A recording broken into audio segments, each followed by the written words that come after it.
Good morning, my lovelies. How are you today? I hope you're doing well. So, as you can see, my makeup is done today, and I hope I don't play with it too much because I have a really bad habit of looking at myself going, that doesn't look great. Or the hair. I'm really bad about fixing the hair.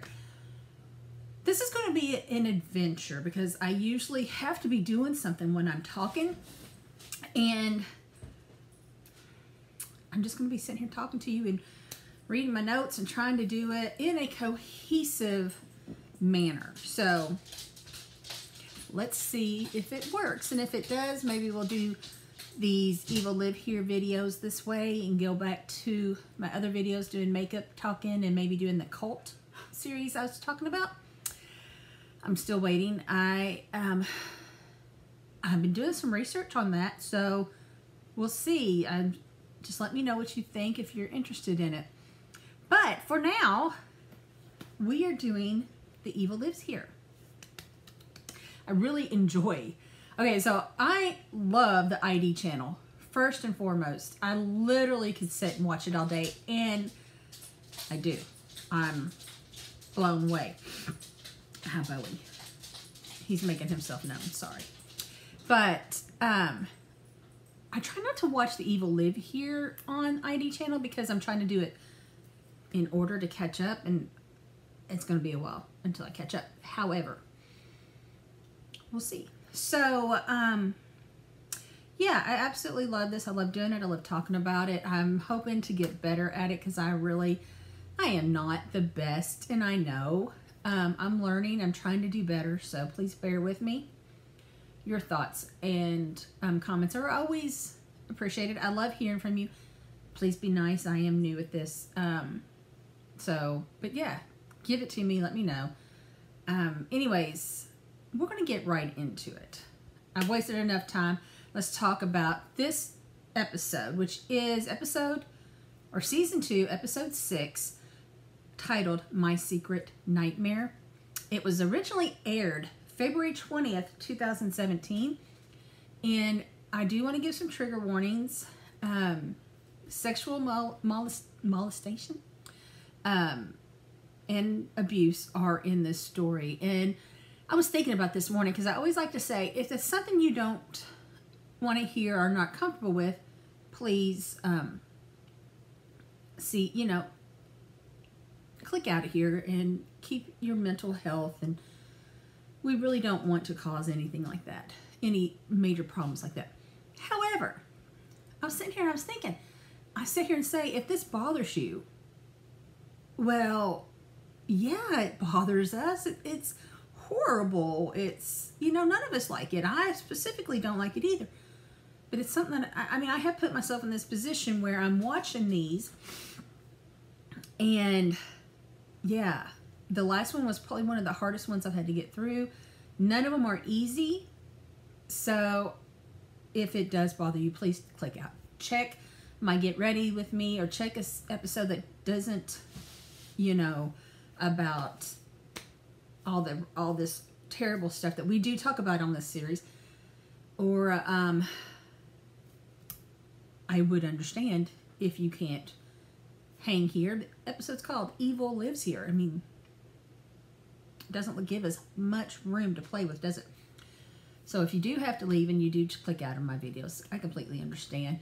If you do leave my Facebook or my YouTube channel, click over Facebook. I do have mostly, actually everything over there is makeup related content.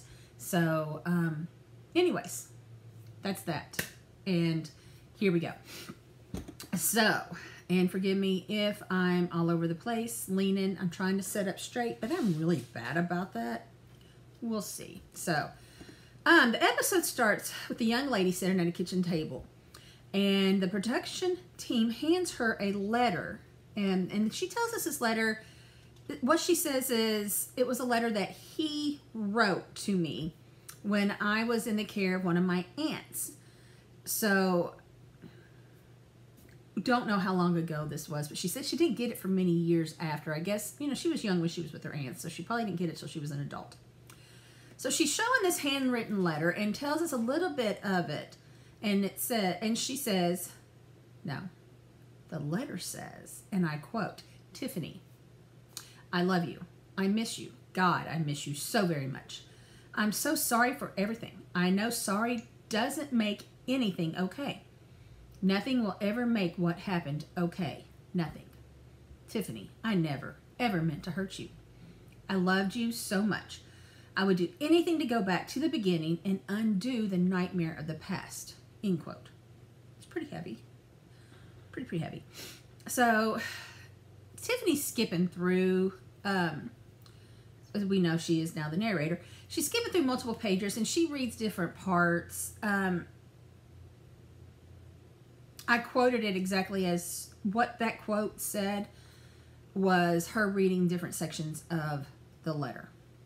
So after she reads this, she says it's just garbage. And I can understand that. I mean, knowing what I know now, yeah, this is just garbage. But she says it's garbage and empty words and visibly upset at what she had just read out loud. So then we learn that her name is Tiffany Shore. And her father, Anthony Allen Shore, which is going to be a big mouthful for me, so I'm just probably going to call him Anthony, or just Shore, has been on death row since his conviction in 2004. Okay. And as you probably know if you've been watching this show with me, this is where they cut off to the great credits and intro, and I'm still love their intro music and the way it is. So I would love to show it to you. I'm just afraid to copyright infringement and all that. So just check it out. It's pretty awesome. So Tiffany comes back and says they've been waiting for 10 years. So remember, this is 2017, right? So she's been waiting since 2007 to 2017 for him to receive the sentence that he asked for. So he asked for it, and he deserves, she said.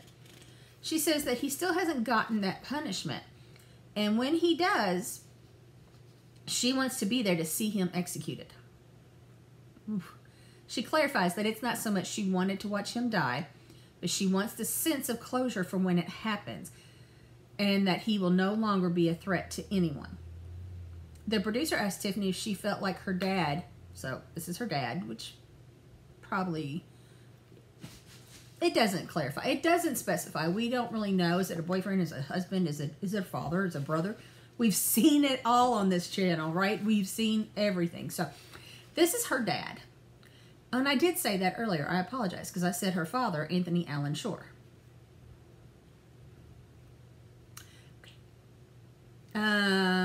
So the producer asked Tiffany if she felt like her dad ever loved her. And she says no. That she never thought he loved her. She didn't think he was capable of loving anyone, which is very common in, you know, these type of people. And I won't say what this type of people is. You're going to learn with us. So she asked Tiffany then if she loved him. And she says, yes, she did. That he was her father. And even though he's done terrible things to them, and he's where he deserves to be. He's earned being in jail. She still loves him. He's still her father. She said, you don't just stop loving someone. And she said she had 12 years with him. So she was pretty young when all this happened. I don't have the specific ages, but I know she was pretty young. And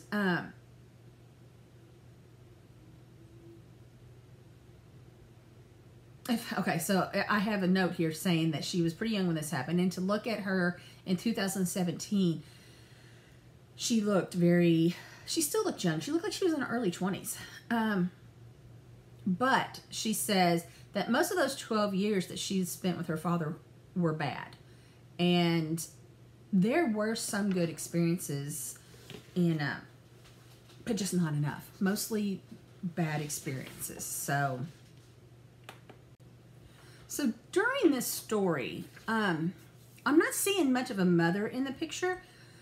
And it kind of touches base on that, but it doesn't really say a whole lot. But, so, you know, whenever Tiffany's telling us stories, it's always her and her sister and her father. And she talks about all the things they did growing up, and it was pretty normal things. You know, they went to the fair, they played outdoors, rode bikes, whatever. And she said when she was little and they were doing all this, she really adored him. And that's pretty common. I mean, I think most of us can say that we adore our father or mother or our parent that we spend the majority of our time with, right? So I'm not seeing anything alarming yet, but we'll get there. So she's telling us here that her parents are divorced, and this is how she ended up with her dad. She lived with her mom until her mom decided to move in with a boyfriend, and then they moved out and lived with dad. So I don't really know the specifics there. I don't really know why, you know, you couldn't live with your mom when she was living with a boyfriend. I don't know. It doesn't say. She says that until they moved in, they had weekend visits with their dad, and they were so fun. And that's probably where she's talking about the things that she did, fairs, playing, and everything was weekends. But when she moved in, her and her sister moved in with him, things changed. They were totally different. She said the first year they lived with their dad, she thought it was super cool, and he was the best dad ever. Nobody had a dad as good as my dad, is what she said. And then she tells us, and as a mother, I died a little bit when I heard it, that at the age of 9 or 10, she started smoking cigarettes and drinking alcohol that her dad gave them. So he was the cool dad. He was giving her and her sister alcohol and cigarettes. And okay. Yeah. So then she tells us, and this is where it starts getting... Yeah, so she then tells us that, quote, or no, hold on. She tells us that they never had, quote, a good supply of food growing up, end quote. And I started thinking, you know, because been there some in my life as well. So I'm like, okay, maybe he was poor. Maybe he didn't have money. Maybe it was just one of those situations, right? It happens, unfortunately. And it just happens. But... no, she specifically says, okay, so when I'm thinking this, when she says she doesn't have a lot of food, I'm thinking they're poor. Like I said, they don't have a lot. They don't have a lot of money. They don't have a lot of personal things, not a lot of food. But she never says, you know, they went hungry. But it really just confused me because she said that her dad bought them, her and her sister, a giant bucket of peanut butter. And they would make peanut butter and jelly sandwiches to eat. It was a staple in their house. She said every night they had to eat the peanut butter and jelly. She said, so there was one time, and she said they opened up the peanut butter jar and there was ants crawling all in it. So apparently it hadn't been sealed correctly.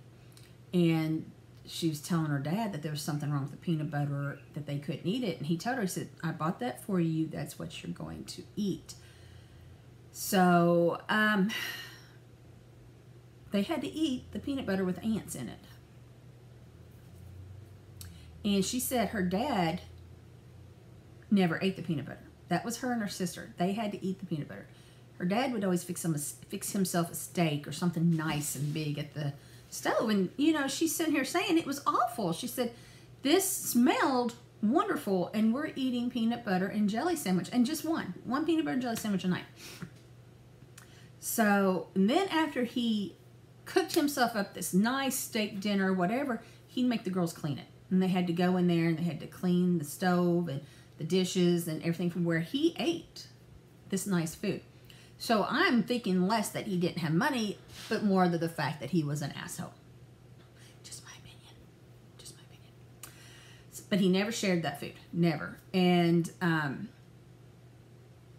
Tiffany said that his justification was that, quote, he was the man of the house, and if he wanted a steak, he'd eat a damn steak. If you want to get a job and get your own food, then get it. but this is the food I provide for you, so that's what you get, end quote. So then she says that her father always bought them nice things. So he definitely, it wasn't a matter of not having money, because he wouldn't buy them food, but he would go buy them nice things, material objects. She says they always had the newest gaming consoles, television, bikes, whatever. And he did it because he had to show the neighbors and his friends that he could provide for his kid, and he gave them all the nice things, and he was a great father. She said on the outside, her life looked perfect. But living in that house, they had a role to play, and they knew it. And it was a very scripted role. They had to look and act perfect all the time. Their hair, their clothes, how they act, the best manners. That was their role. That was their script. And if it didn't go perfect, then everybody in the house suffered. One person couldn't just be punished. Everybody did. Their dad would scream at them, call them names, throw things at them if he wasn't happy. And she said the smallest thing would set him off. So then she's talking about the fact that she thought she deserved it when her father did those things to her. And that just, as a parent, actually as anybody with a soul, with any compassion, knows that hearing somebody say that they deserved to be beaten or starved is just heartbreaking. I don't care who you are. You guys, you all know this. You have to understand it. It's not okay. And unfortunately, it is very common.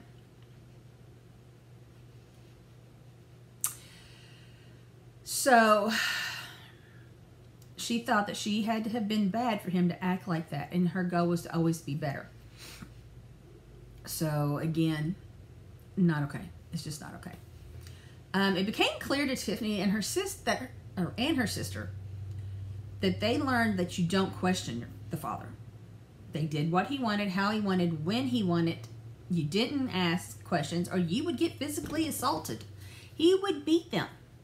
There was no crying allowed in the house. So if they were getting beat and they were crying, you'd get beat harder. And he would get angrier and angrier at them for having to beat them harder because they were not doing what he wanted them to.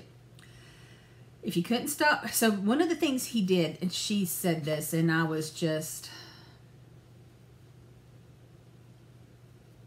One of the things he would do if you wouldn't stop crying was he'd pick them up, put them on the bed, and roll them up in sheets and tie up their arms, or tie it so their arms were pinned next to their body and they couldn't move. And another time after he did that, he took a pillow, held it over their face and was smothering her. He wasn't trying to, he was smothering her until she quit crying. She could have very well just lost consciousness, who knows, but she quit crying, so he quit smothering her. So, of course, her and her sister became very good at hiding their feelings. And she said to this day, she doesn't show emotion and she doesn't cry. She said that's how they were programmed. And growing up, it was literally beat into them that you didn't cry, you didn't show emotion. So, it's just something that she never lost. So, obviously, her and Tiffany and her sister became very close and were inseparable. She said they would work together as a team to make it through this horrible life that they were living. And because he became so violent, because the dad would become so violent, they never wanted to leave each other, and always wanted their each other's presence to help them deal with whatever was going on and to make life a little bearable. She said the longer they lived with her father, the more afraid they became. So she tells us a little bit about her dad. He's a telephone repairman. He would get up, work early, and not come back to 10, 11 p.m. And she said at the time she didn't think anything of it, that he just worked long days. And honestly, she probably was very happy he wasn't there. I mean, it was probably a relief if he was gone from daylight to day, or, you know, sunset to sunrise, whatever. You get it. Whenever he was, I'm saying that totally backwards. But from the time he'd get up early before light and come home when it was dark, it was probably a godsend to them. So they didn't question it. They didn't question it. But she says, looking back now, she sees that this was totally unrealistic. Those hours were not, they didn't make sense thinking back at it now. I mean, he's a telephone repair guy. After dark, they're not up in the poles that often. I mean, of course they are. There's emergencies, but not every day and not until 10, 11 o'clock every night. So she's like, now, as an adult, she's like, I should have seen it. But seriously, she shouldn't have. She was a kid, and she was like, oh my gosh, he's not here. He's not hassling us. I can see why she never thought anything of it. So they were probably very happy they had all this freedom and everything, but it's not like they actually had freedom. So she says that when he would leave for the day, he would nail all the windows shut and lock the deadbolt from the outside of the house. So it's still freedom in a lot of ways because he's not there. They are not worried about being beaten. They're not worried about all this stuff, but they can't do anything. They can't go anywhere, you know. They were 100% locked in and no escape. And she said her dad would tell them that there were bad guys out there and that they couldn't go out. And he was just protecting them. And she says, and I quote, he would warn us of all these awful people in the world, but he was the awful person, end quote. Yeah. Yes, he was. Yes, he was. So now we are going to get into the part of the show that is triggering. So please be cautious as we move forward. And I like to try to give some warnings, but I'm not always the best at giving warnings. So here's the first, and be prepared. So Tiffany says that when her and her sister had friends over, her father became a different person. She says that when he wasn't being a monster, he was so much fun. They would pretend they were at concerts or doing music videos, and they'd dress up and put makeup on and wear all these clothes, and their dad would help them. And she said he would dress them in suggestive clothes. Shorts are too short, halter tops, skirts that were too short, and he'd have them dance around and do these music videos. And he would record it and watch them as they did. And she says, quote, at the time, it was a lot of fun doing it. But in reflection, we basically looked like little prostitutes, end quote.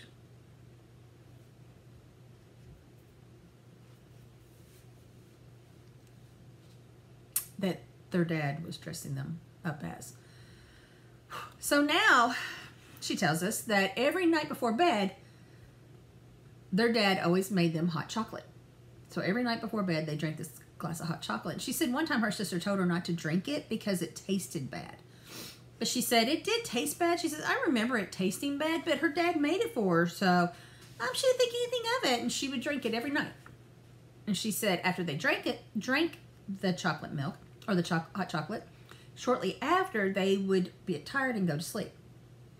And the next thing they would know, it'd be morning. She said they were being drugged. She said she never questioned why she didn't remember anything but bits and pieces from the night before. She just thought you went to sleep and you woke up and that was that. But unfortunately, there was one night that she didn't go to sleep all the way. And she remembered when she woke up and saw her father in the room. And she remembered that she was naked and he was doing stuff to her. She continued to pretend to be asleep because she was afraid and wasn't sure what he would do if she knew she was awake. And he didn't know what she would do, or she didn't know what he would do if he knew she was awake and was aware of what was going on. And she didn't know what to do about it. She didn't know how to stop it. This was her father, and she was ashamed of what was happening, but she never told anyone. She never even told her sister, who she shared everything with. I mean, her sister and her shared everything, but she was ashamed she didn't tell her sister.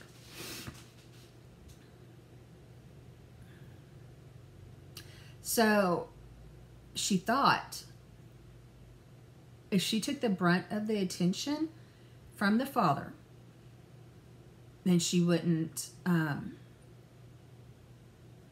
maybe her sister wouldn't get abused. You know, she was thinking, maybe I could protect my sister.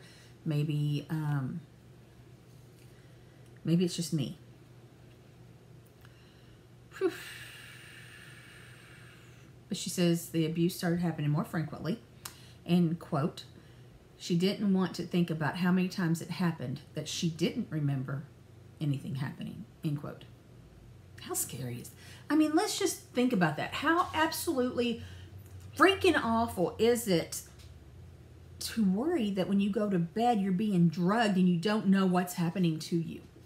And you are a kid. Okay, so she says she spent her whole life feeling guilty because she thought she deserved the abuse. She thought she did something wrong and this was what her dad was doing to punish her. She thought because she wasn't the perfect child, this is what she would get. And we often hear in these stories the sad fact that child protective services are called in, but nothing is done. And this obviously, I won't say obviously, but this is another example of this happening. In this case, the girls' teachers were concerned because they were always hungry. They never had a lunch, and they had bruises all over them. And they called CPS in. Okay, sorry, I had a little malfunction I had to get taken care of, but we're back. So the school called the CPS in. And I don't understand. I really do not understand why they give these parents warnings. Why, when you're making a call for child protective services, are you telling the parents in advance? But that's what happened.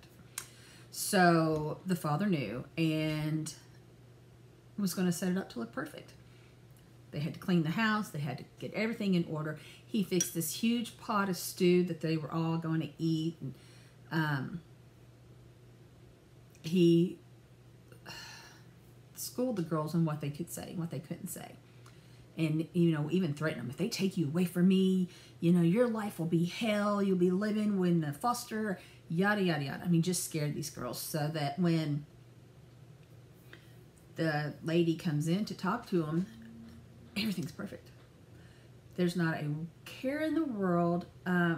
These girls lie their freaking tails off as their dad told them to because they have been threatened and scared, and dad knew in advance they were coming. So there was food, there was clean clothes, there was a clean house.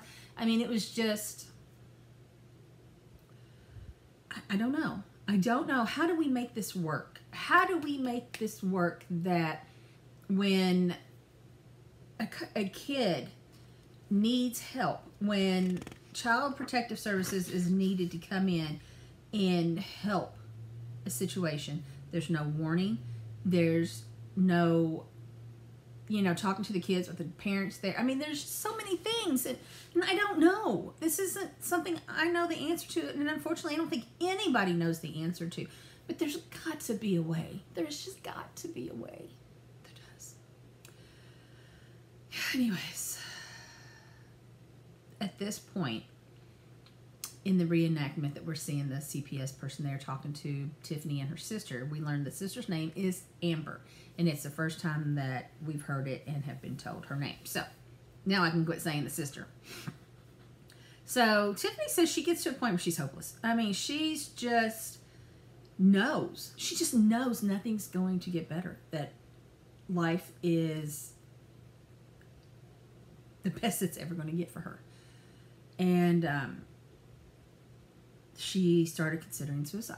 And she said the first time actually the first couple times, she thought she would take a knife and slit her wrist.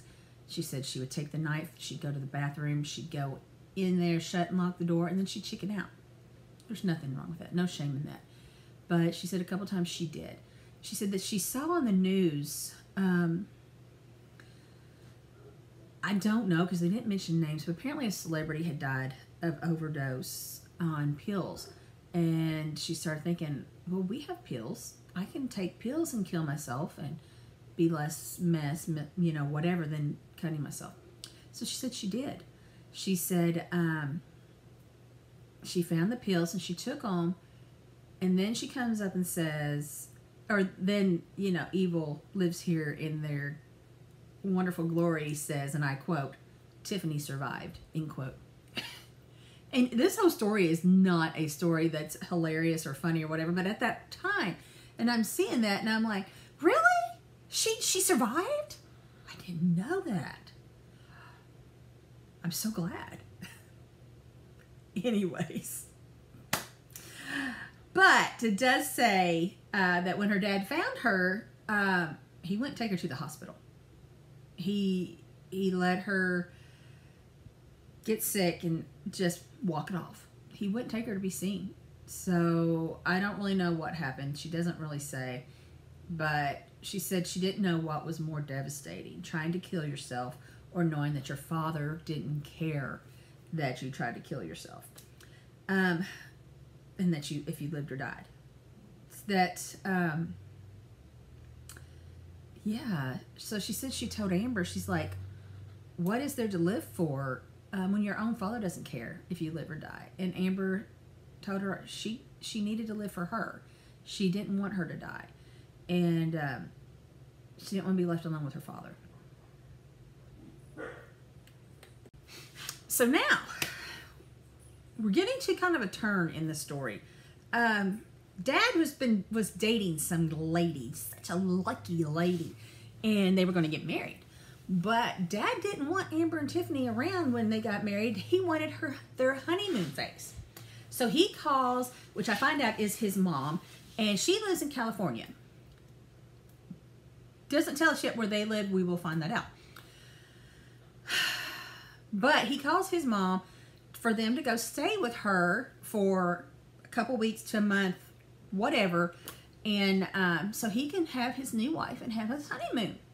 And it was a whole drawn out story because apparently the grandmother couldn't take them, and he forced them to because he was like, if you don't, you'll never see them again, yada yada yada. So she took them and the girls went to stay with her. And they only had one suitcase for all their belongings because they were supposed to stay only 2 weeks, month max, right? But they ended up staying longer, and they had no clothes, nothing with them, nothing of their belongings. They had this one little suitcase they shared. So after their stay, and I've got an itch. Sorry about that. I have this itch. Anyway, so by the time they thought they were going to get to go home, their aunt came to talk to Tiffany and had this great idea of Amber staying with her and not going back home to the dad. Apparently Amber was having trouble in school and failing, and they were hoping if they moved her to the school, she'd be better, yada, yada, yada. But Amber completely freaked out and begged her, don't take my sister. Don't leave me alone with him or whatever. And of course the sister's like, it's going to be okay. Everything's fine. And she's like, no. She said, no, it's not. And she proceeds to tell her aunt everything that had been happening to her. And then the aunt called the grandmother, and then they talked to Amber, and they found out that it had been happening to Amber as well. Unfortunately, that did not surprise me as much as I had hoped it would, right? I mean, did it shock you to find out that he was also molesting Amber and Tiffany? So, you know, all this time, Tiffany was trying to protect her sister and take the brunt of what she thought was the brunt of her father's attention, and just to find out that he was doing it to her too, or doing it to the sister too. So they never went back home. And another statement of fact that we could sit here and discuss all day. Their father only got 8 years of probation and was forced to register as a sex offender for molesting his 2 daughters.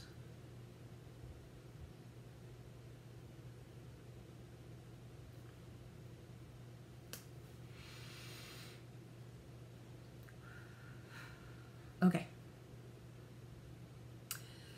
At least at this point, the girls were no longer in that house, right? They stayed in California with their grandmother. And they lived in fear that the dad would take the revenge on them, that he would take his revenge on the girls. And they lived that way for a long time until they realized that he wasn't going to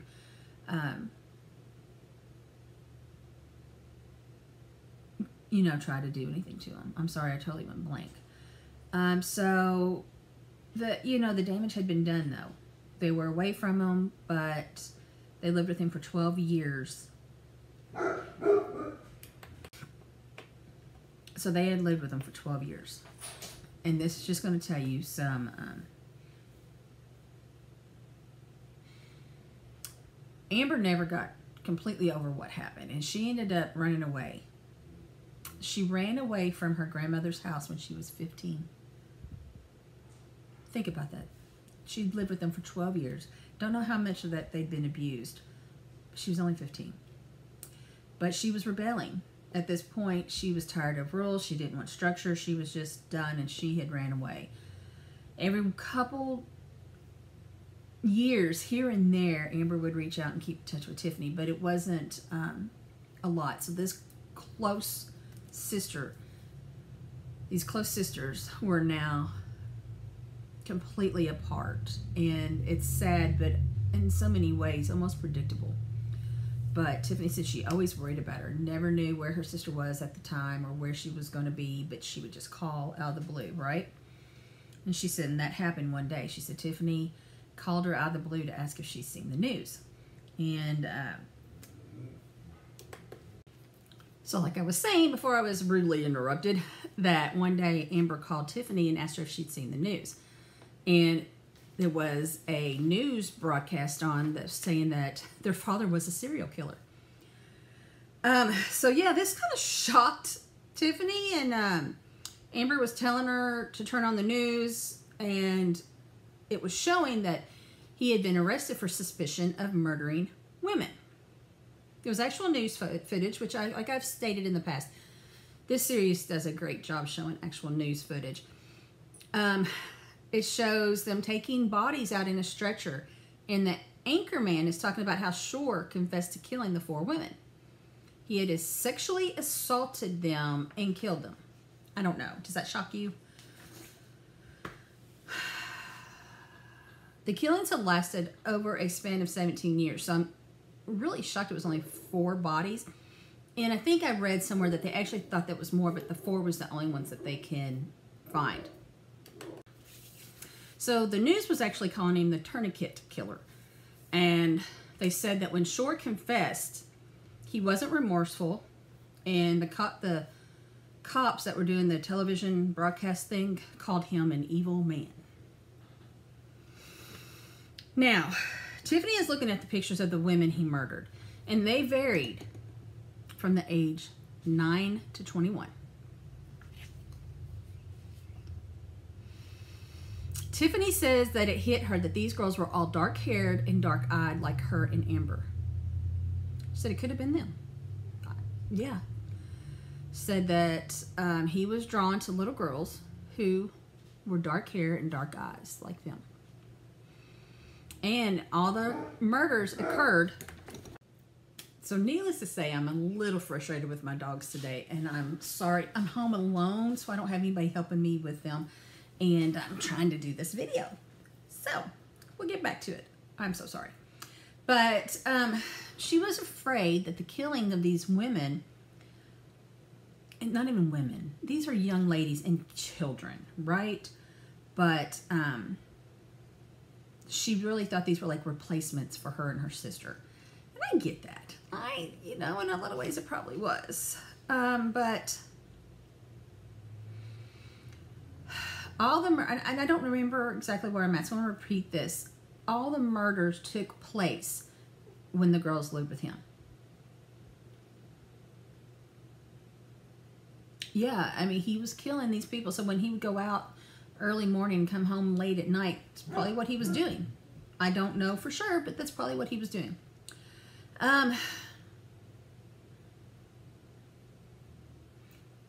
Tiffany said that looking back, when they lived in Houston, so finally a location, right? So they lived in Houston with her dad. They moved to California with their grandmother. Again, 20/20 vision and hindsight and all that. Her dad had a van that he would drive around. It had no seats in the back of it. And she said it was the cliched, stereotypical killer van that he drove around in. And she was always like, why? He would pick people up in it. So he was, you know, picking up hitchhikers or whoever. And she was like, why are they getting in my van? Or, you know, whatever. But he had this stereotypical killer van. So now we hear actual audio of Anthony talking and confessing. And the dude is just plain awful. Just awful. Awful, awful, awful, awful, awful. And he's talking about how he found this one woman walking around alone. And there wasn't anybody around. So he just picked her up.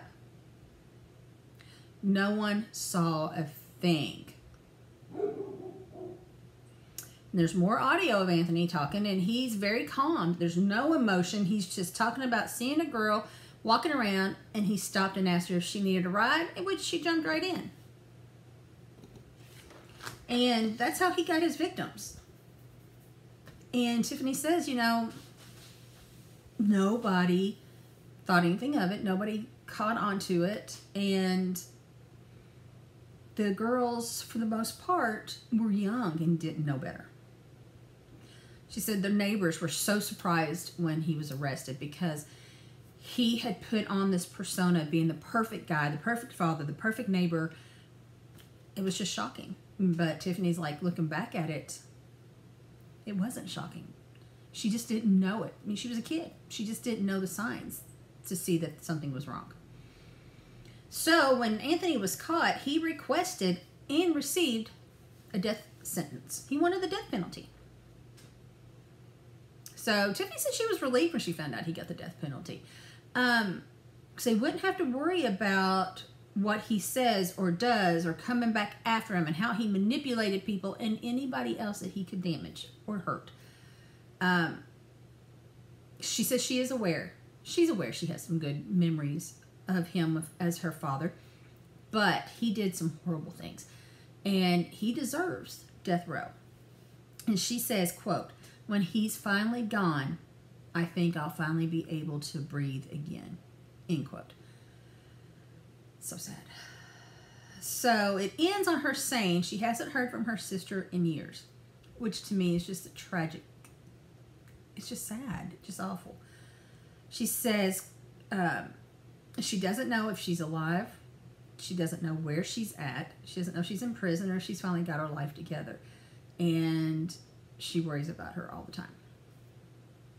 Now, that was how the story ended. So I'm going to do a little bit of sleuthing. I'll go into DuckDuckGo, which has been my new search engine. And I used it before, but then when I start kind of searching out some of these stories and crazy things, I'm like, you know what? I think I'm going to go to DuckDuckGo. I don't need this in my, popping up all over my phones and stuff and computers.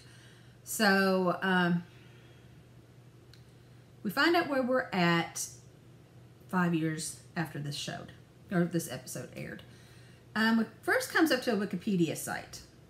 I like Wikipedia. It's kind of like it's all right there in front of you, but I know not all of it is trustworthy, so you kind of have to double check your facts. But looking here, we'll start here. It says that Anthony Shore was active from 1986 to 2000. And he did become known as the Tourniquet Killer because of his use of a ligature with either a toothbrush or a bamboo stick to tighten or loosen the ligature as he tortured his people. He was executed by lethal injection in January 18, 2018, so would have been about a year after this episode aired. So we learned a little bit about Anthony Shore. He was born in South Dakota in 1962, and his family moved to Houston, Texas. He married for the first time in 1983 and had 2 daughters. And then he would again later marry for a second time in 1997. So we know around 1997 is when it all blew up, and he sent his girls to live with his grandmother. So if they were around that age, 13 to 15 probably, because Amber disappeared when she was 15, and I don't know how long she lived with her grandparents or her grandmother before then, but they were young. So let's talk a little bit about the victims, and I don't have pictures to show. I usually like to pull them up here, but I will talk about it. I didn't pull up pictures. And okay, I'm just gonna go.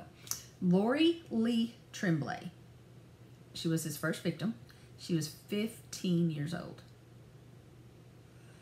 He attempted to sexually assault her, and apparently that didn't work, but then he strangled her.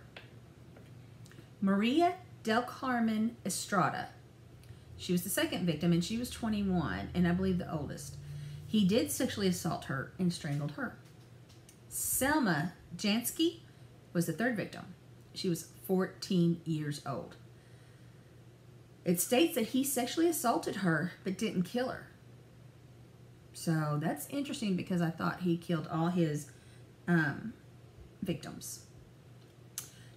Diana Riboller was 9 years old.